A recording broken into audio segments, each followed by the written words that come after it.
Welcome to Heart Speak Podcast, episode 40, Compassionate Service, Not Sacrifice. Recently, a friend said to me, well, of course, we all want to be in service, don't we? And I could hear she was coming from a very deep love of other people, wanting to serve. And truly, this has been one of the principal parts of being spiritual, be in service, right up on the top. But you know, as she said that, my hackles rose. And I thought, do I want to be in service? Not if it means sacrifice.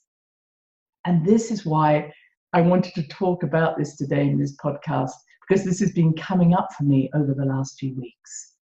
What is it to be in service? What does it mean to be accountable for what you do for others? Not just to serve, but to truly take responsibility for that service. To do the very best you can do in the moment. That's what I was taught as a doctor. Be the very best you can be in the moment. It's not about making mistakes. It's about serving someone from the very truest part of yourself, which includes giving of your heart, giving of your wisdom, giving of your experience.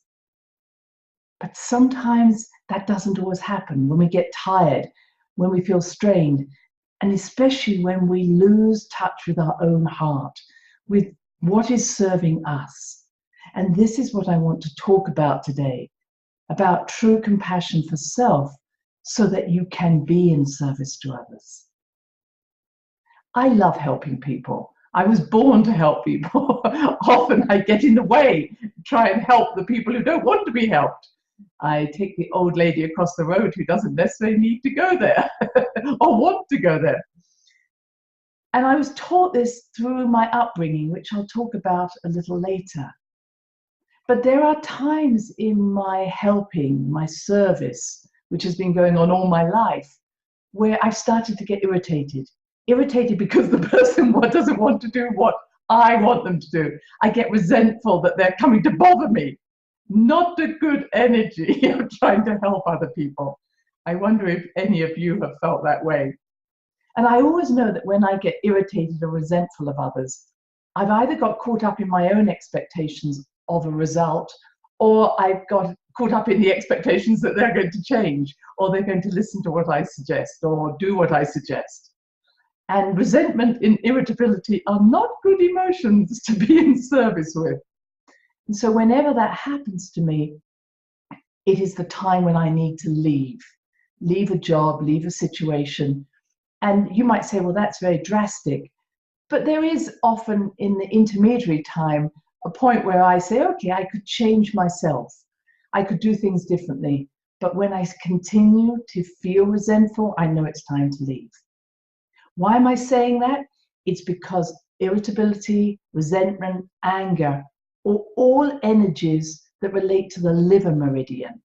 And the liver meridian in Oriental medicine is connected to movement to bring about change. So that when I get irritated, I'm being told by my body, either change your attitude or change your position. Sometimes I try and change my attitude, be a bit more laid back. But if that irritation continues, time to move. And recently I've been having some pain in some of my tendons in my body. The tendons in my back. They could be my tendons in my neck, the tendons in my Achilles tendon, tendons in my wrists. That's not my problem. But what I'm saying is tendons are ruled by the liver. And so when people get problems with their tendons, as I've been feeling in my back, it's because we are doing what we're doing with resentment. So the neck muscles, the neck tendons, the wrist tendons, the ankle, anything around a joint gets tense. It's saying whatever we're doing is not coming from a place of compassion. It's not necessarily coming from a place of compassion for others, but we are not being compassionate to ourselves. And we need to come home. Now, if you want to know what other organs are associated with the liver, we could look at, of course, the liver, hepatitis, some of the illnesses around the liver, but also including gallbladder, TMJ problems, temporomandibular joint problems, tension, headaches. All of them are, of course, muscular tendon related. Eyes, throat, when we get a sore throat, we lose our voice, we get tender in the throat. What are we wanting to say? And some breast cancers, especially the breast cancers that are on the outside portion of our breasts, fibroids, who's there for me, and anger in that way. And so you can hear that there are a number of illnesses that are telling us something has to change. Oh, another one, gout. Gout, something has to change. You need to change your attitude, change the way you're doing things, not just get irritated. I wonder if I'm ringing bells with any of you.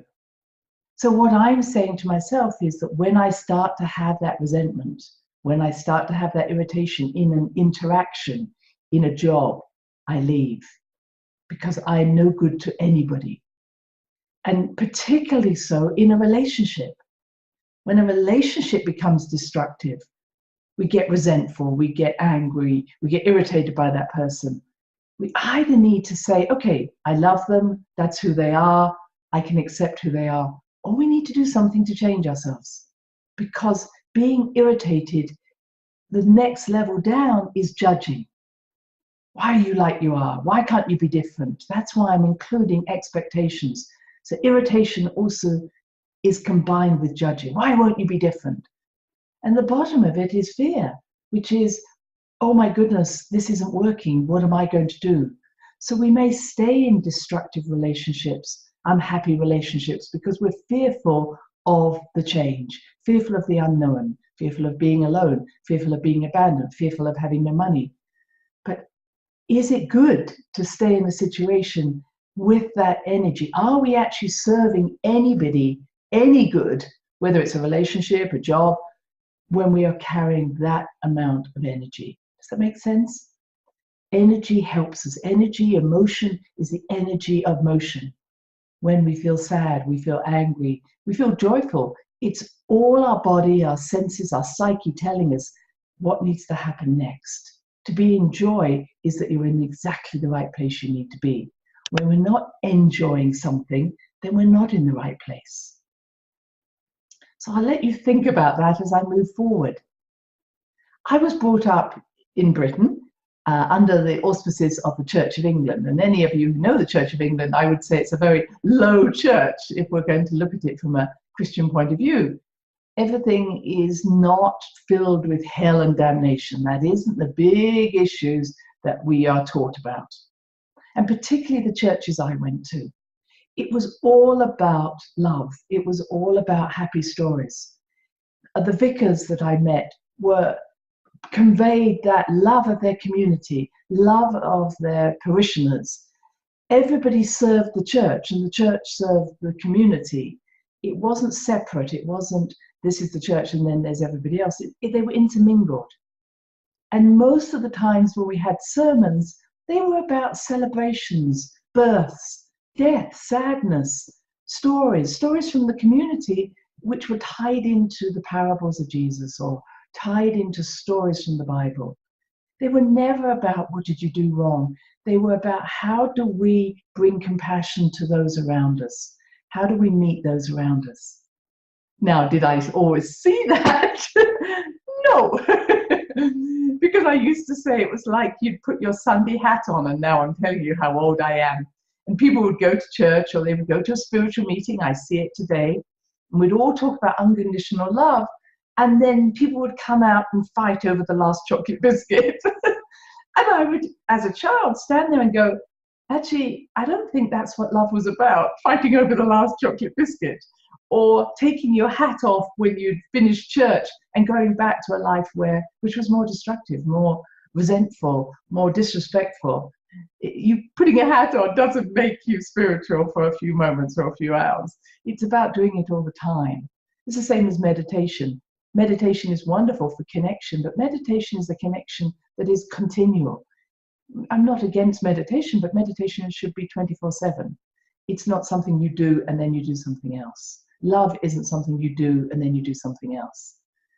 And so I was brought up with this belief about service in a community way, that we all serve each other, we're all caring for each other. And that showed up in my family. My family, yes, were probably, if I looked at them, were Christians. But again, Britain isn't very much into what religion you are, as we perhaps more are in the States. It's about, it's your neighbor. It doesn't matter what color, what creed. And that was very much the upbringing that I received. Nobody is better, nobody's worse. There is no judgment on what color, gender, whatever. They are a neighbor. They are a friend. They're someone in need, perhaps. And I still remember stories of my grandfather. If ever he managed to catch 2 fish, he would always give one away. It was always about, if I can serve another as myself, that's good. My great grandmother was a social worker, and in those days she was called to be at the births and deaths of everybody. She was honored because of her service to the community in the borders of Scotland. My grandmother served in a way that she would always be there for her neighbors, for the people who needed her. The door was always open. And I'm sure many of you have similar stories. The door was always open. The kitchen was always available. You're welcome. And many communities that I visit around the world still have that mechanism, that way of, if you enter our house, you are family. I love that. If you are a neighbor, you're our friend. But there are many places that have lost that. They've shut the doors.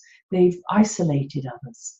All that caring for others has become, I'll give you my last penny, when that isn't probably the best thing you need to be doing.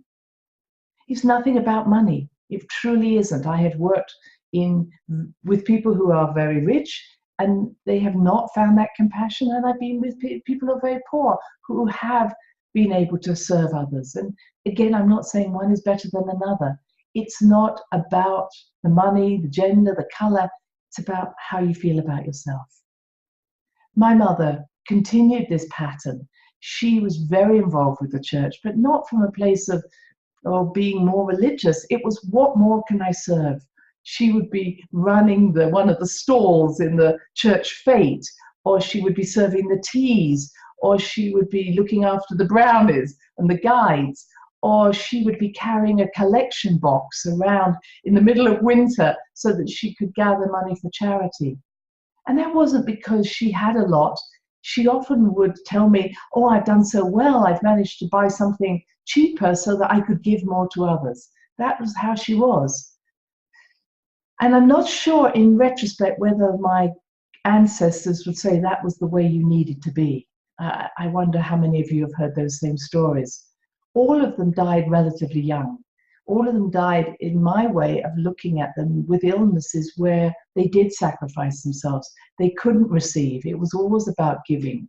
And the ability to receive was really tough. If you said thank you, it would be, oh no, anybody could have done that. Or if you gave a compliment, oh, it was nothing. I wonder again if you've ever heard any of this difficulty of receiving, the martyr.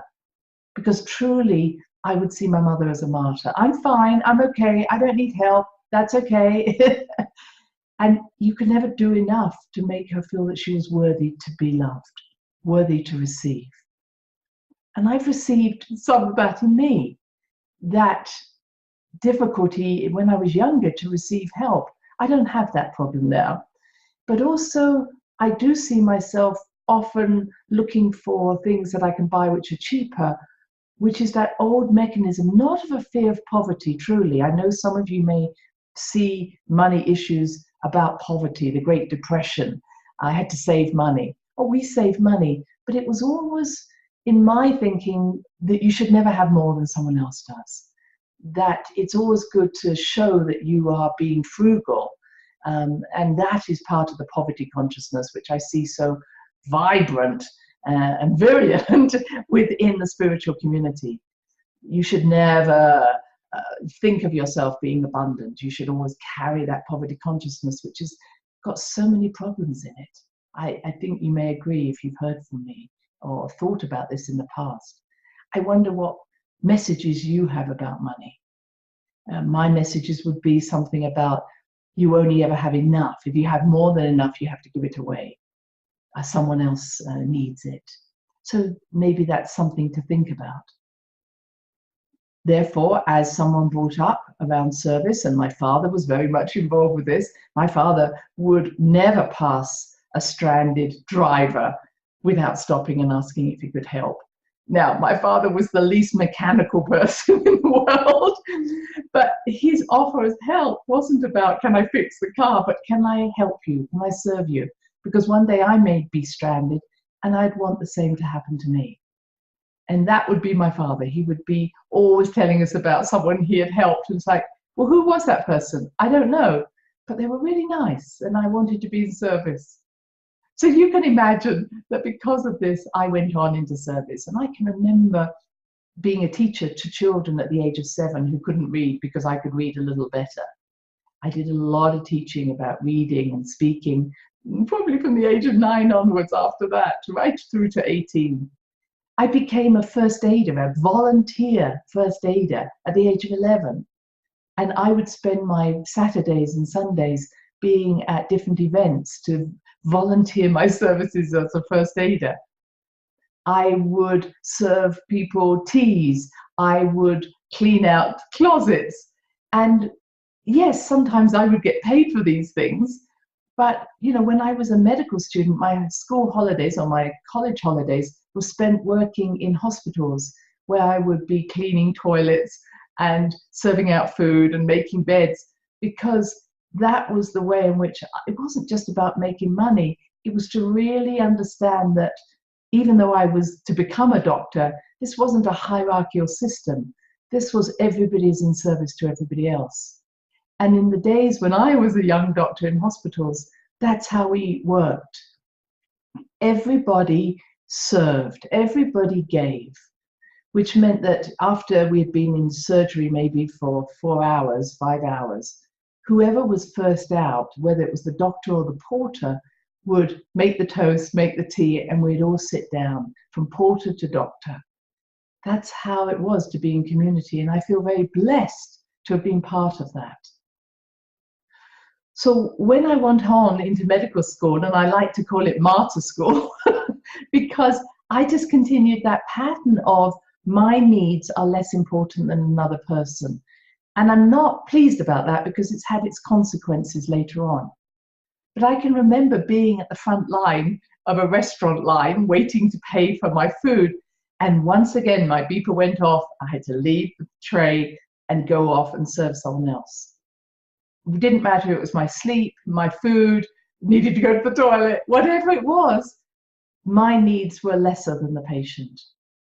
And yes, I worked 130-hour weeks and was expected to sleep and then get back on duty again. And yes, if we complained, we were told, well, we did it, why can't you? My argument was always, well, we used to put people, young children, up the chimneys. We don't do that now. Maybe there's a reason for that.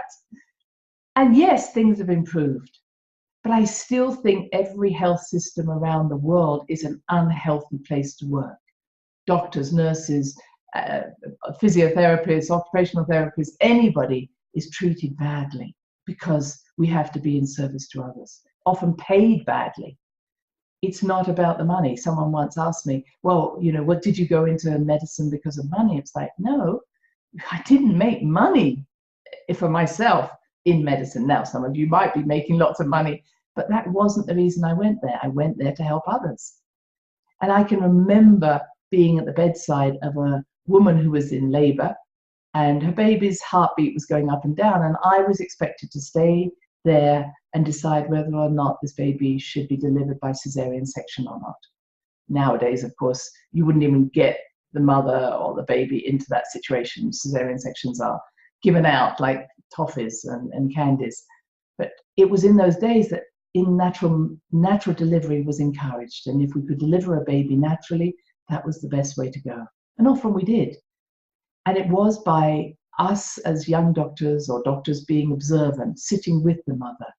And I can remember this night, it was about 3 o'clock in the morning, everybody was asleep, including the mother, apart from the baby and myself. It felt like we were in communion with each other. And the father came in to visit, and he looked at me and he said, well, at least you're getting paid. And I worked out I was earning 30 pence an hour for taking care of this precious cargo, this precious baby. And that's all the value I was being given by the hospital, by the the way in which our payment system worked. I was getting third time for doing this because I'd gone beyond the hours I should have been working. And I don't have any regret about that. But that was the value we place on the well-being of those loved ones, the health of the people that we are taking care of. And there's nobody who should be getting, I have to say, more money than teachers, doctors, nurses, first responders, because we're really at the front line for whether someone lives or dies and where their well-being. So I went on through medical school, and I had to change my practice because I got so caught up in taking responsibility for others. I got overwhelmed, and I then started to be resentful. So my practice now is one where I see people on a one-off basis or within a set parameters where we could then decide if to go forward or not. I had to create boundaries around my givingness. I had to create boundaries about what I could truly offer to others. And I wonder whether or not some of you are in that same place, that it's time to set those boundaries, to be able to say, this is what I can do and the other I cannot do. Because we really get caught up in probably very old ancestral cultural belief systems. So here I was brought up as a Protestant in terms of church, and Protestants have a very strong link to martyrdom. So there is that sense of, I'm fine, I'll do it myself. I often feel that some people you try and say, please let me carry your cross for you. And they'll say, no, I'll carry it myself. I built it, I'm going to carry it. So sometimes it's very hard to help Protestants because the martyr is strong. They're the ones with the bad backs in terms of, I want support, but I won't let anybody support me. Or with diabetes, I want love, but I won't let any love in. Where are you stopping love? Where are you stopping help? That's a sort of Protestant martyrdom. I want help, but you can't do anything. And often judging others for not being adequate to meet your needs. Now, the Catholics, the Jewish people, the other traditions don't get away with anything. We're all in the same boat. Of course, I can tell a Catholic 3 or 4 generations back when they start talking about guilt. Even if you've never been to the Catholic Church, if guilt comes up, we carry the ancestral beliefs for at least 3 generations, if not 7. And I don't believe that this was the essence of all these churches or these religions, the beginning of all these religions. But over time, power has been taken from the people, given to the priests or the rabbis or the source of leadership within each tradition. And it has become that women, men, children lose their power from their solar plexus because they are wrapped up in feelings of guilt, victimhood, martyrdom. And if I want to take your power from your solar plexus, I will say you're not doing any of those enough. You're a guilty person. You're not enough. Martyrdom. Victim, you will never be enough. Can you see that these are ways in which we bring each other down, criticizing others for not being enough, creating that sense of not deserving? All of these things come from the solar plexus. The solar plexus is about your personal power. Where do I hold my personal power? What does it mean? It means, do I like myself? Am I okay? And when someone else or a culture, a community culture, can tell me I'm not okay, I will always feel small. I will never, ever stand in my power. So I have to give up my martyrdom. I have to say, you know, I do deserve. Yes, I do want someone to carry my cross for me. Yes, I don't even want a cross. And no, I'm not guilty for what I did. I did the best that I could. And this then goes into the heart. So the heart is not affected by someone trying to steal your personal power, making you feel small. It says, you know, whatever you say, I love me as I am. That is true compassion. That is true unconditional love. And that's where we're working towards. So when I've moved forward from all of this, I have now looked at this idea of compassion. And this is what I want to speak about finally. Compassion is not about giving or receiving love. It's sitting with love, being in love. And first you have to be love. there's a wonderful image of the Vesica Pisces. This is where the circumference of one circle goes through the center of another. It is when two are gathered together in their wholeness, they create a third space, which is the oval shape in the center. This is oneness, healing, Christ consciousness, people have called it. It's nothing to do with Jesus, it's to do with the oneness, unity consciousness. So when I come to you in my fullness, in the love, in being in love with me, and I therefore either entrain you to meet me in that place, or you come in that safe place, same place, and we create an even stronger unity consciousness for others to follow. In other words, when I am not allowing myself to be loving of myself, or if I'm not compassionate towards myself, I cannot be compassionate towards others. Now, you've also heard me say, when I feel resentful towards others, or irritated by others, or feel into the suffering of others, I am also meeting myself that needs healing. So many of you, like me, are very sensitive. We may pick up on the suffering of others, and we, especially if you're a woman, I'm going to say, may feel the need to jump in and fix them because they're feeling unhappy, or they're suffering, or they have deep pain. And what we're really saying is, please stop being unhappy, stop crying, stop having deep pain because you're upsetting me. So there are two parts to this. One, where am I suffering? Where am I unhappy? Where am I in deep pain? Is this a reflection of me? That's really important. Am I seeing in them what needs healing in me? And is that why I have the need to step in and help and rescue? Secondly, is it the fact that I am too open in my solar plexus and I have a need to fix others so that my world becomes quieter? Can you live with your helplessness? Can you live in a state of, there is nothing I can do here? Now you might say there's always something to do, but does it need doing? That's the question. Now we're coming to a place of judgment. Now we're looking at patronization. Now we're looking at poor you, pity. If I meet someone and I feel they need fixing, am I not saying that I'm judging them as not being adequate? If I feel the need to step in because someone's unhappy, is it just because I'm sensing their unhappiness and I feel uncomfortable with unhappiness? Or is it the fact that I feel that they are poor and need my help? I'm talking to all of us who work in any way with other people.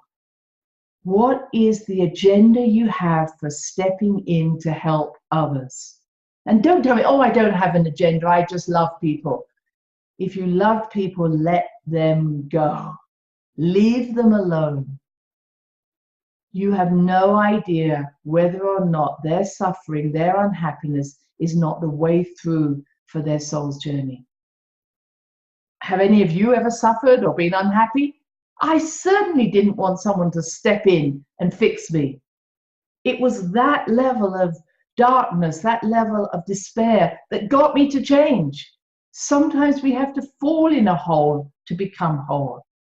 I don't want someone stepping in to try and fix me. That is their arrogance, their desire, their need to fear the darkness. And I know that. I see so many people saying, oh, they're in a dark space, let me send them love and light. Let me pray for you. Is that your fear of the darkness? Or are you really saying they shouldn't be there? Okay, there are times when I have to say to someone, I think you've spent a bit too long in the darkness now. Would you like to come into the light? But to keep rescuing people because of our own fears of helplessness, our own fears of conflict, our own fears of unhappiness, our own fears of darkness, we have to own that. We have to own our own agenda. What is this person bringing up in me that is a challenge for me? And what is it I need to heal? What of my petals is not whole? And what I've been noticing is that this idea that my family left me, which was if you have more than enough, you should give it away. It's not just a message that I received from my Christian faith. It was always, if you have more than others, someone else is going to suffer. If you're enjoying yourself, someone else is going to suffer. I wonder if any of you have that. And I see that as my arrogance. The belief that someone else's suffering has anything to do with me. Everything isn't about me. Everything isn't about my actions. That I can enjoy life, I can be happy, and other people can suffer, and that doesn't make them a lesser person, doesn't make them inadequate. It makes them on their journey, me on my journey. And the best thing I can do is say, hey, I honor and love your soul. I have compassion for your soul's journey. You can offer help. You can say, I'm here if you need me, but not to step in, not to continually feel it's your duty to step in. I used to hear people when I was a GP say, I'm going to visit my relatives out of duty. And I'd think, oh, never, ever visit me from duty. Stay away from me. That's not my style. If you're doing something out of duty, don't do it. And yet I sometimes hear myself that I should ring that person. I should call them. I should be in touch. If I'm shoulding on myself, it's duty. It's not love. And you might say, oh, well, that poor person on their own. Well, they could always call you. And where are you fearing that you might be left alone when you're older? Where are you seeing yourself in them and saying, I don't want to go there. So maybe if I do all of this, I'll get brownie points or I'll get stars. I'll go to heaven. Where are you acting from a desire for approval still, a desire for something, some reward? Now, I'm asking you to be honest. This isn't about saying, oh, she's not talking about me. If you have any resentment, any irritability, if you're shooting on yourself or people are in your space at the moment, ask yourself, what is it in them that's in me? Thank them for coming into your life and heal or become self-full of that part. This is true compassion, to sit with someone else, see yourself, you are just another part of me. And when I am being love, which means when I express all that I am without shame and loving the unlovable parts of myself, I am the most able to give you a space for your own wholeness. I'm not giving you love. I'm not doing something for you. I am giving you the space to find wholeness. Sometimes I do hear people talk about karma. Well, it's their karma to suffer. I don't get on with that very well. That's another way. Yes, you could say, well, the soul's journey is this. Maybe I'm saying something similar. But karma is not about only one person. Maybe it's your karma to step in. It's a very complex situation, karma, as you can hear me say. So I'm going to finish with that. I hope I've stirred you up. I hope you'll look at your reasons for service. What is it you're hoping to be? A better person, a person who's doing a more spiritual thing than someone else? Please, that is not the way to go. Doesn't matter. When I worked in the East End of London. I was brought up in the East End of London. If you've ever watched Call the Midwife, that was the area that I was brought up in and worked in, where it didn't matter what the creed or the color or the gender of an individual was, you served. It's about community, but it's about serving yourself first. And if I put nothing else across, I ask you to listen to your heart, not your head who says, oh, you should do this, or your solar plexus who thinks, oh, if I do this, then maybe they'll like me more. I want you to listen to your heart and ask, what is the most loving thing I can do first for myself and then for them? When you come from that space, you will know compassionate service. Until next time, thank you. Thanks for listening to the Heart Speak podcast with Dr. Christine Page. Remember to check out other episodes in the podcast archive section on www.christinepage.com. And do share with friends, family, and colleagues. Join us next time for another edition of Heart Speak.